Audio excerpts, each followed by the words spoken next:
মৃত্যুদণ্ড দেখিলে ডাঙৰীয়াসকল তাৰ ইমান অহংকাৰ সন্মুখত ডাঙৰীয়াসকল সিংহাসনত থকা চৰকাৰে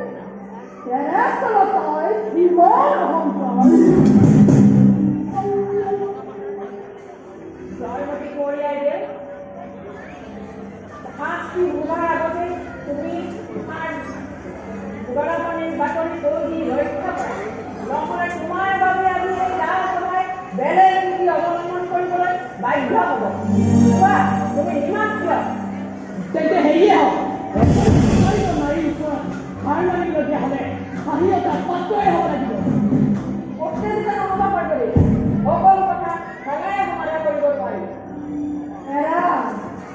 বৰগোহাঁই ডাঙৰীয়াই উচিত কথাকেই কৈছে জয়মতী তোমাক পুনৰবাৰ সন্মানেৰে সুধিছো তোমাৰ স্বামী গদাপাণি পলাই ক'ত আছে মই জানো কিন্তু নকওঁ এইগৰাকী নাৰীৰ ইমান অহংকাৰ মই আদেশ কৰিলো বেলেগৰ ঘৰলৈ নিজ ৰাস্তাই গদাপাণিৰ বাতৰি নোপোৱা পৰ্যন্ত বাজি ৰাখিবা শুনিলে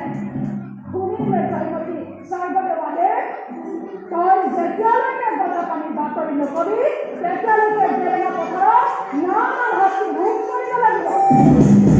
গতিকে এই শাস্তি ভোগ কৰাৰ আগতে কয় যে গদাপাণি ক'ত আছে স্বৰ্গ কৰিব স্বৰ্গদেৱালে পৰম কৰক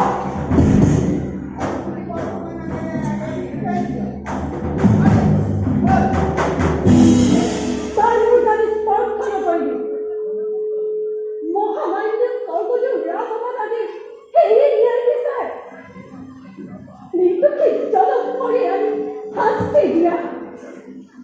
অবলা নাৰী লোকসকলক অত্যাচাৰ চলোৱা সেয়ে হ'ল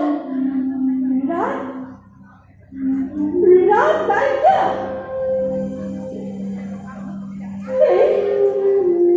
এই দেশ শাসনৰ নামত ভণ্ডামি কুস্তিক বুদ্ধি খাম খেয়ালি সেই দূৰদক্ষতাৰ অভাৱৰ বাবে দেশৰ কাজে বিদ্ৰোহৰ অৱনি ধৰিছে এই ৰাজসভাত কোন বীৰ পুৰুষ আছে মোক উদ্ধাৰ কৰিবলৈ নাই কোনোৱেই নাই কাৰণ ইয়াত উপস্থিত থকা সকলো গা ডাঙৰীয়া হিৰো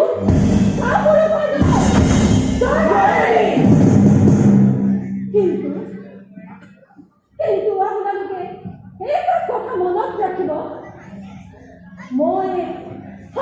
কলমীয়া হিংসাখনত কেতিয়াও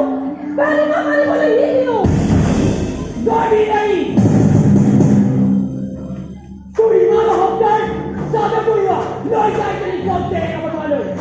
অনাহয় অনিশ্চয়ে কুকুৰা গছত ৰাতি বান্ধি সমাজাৰে কোবাই তাত তুম চুৰাটাৰ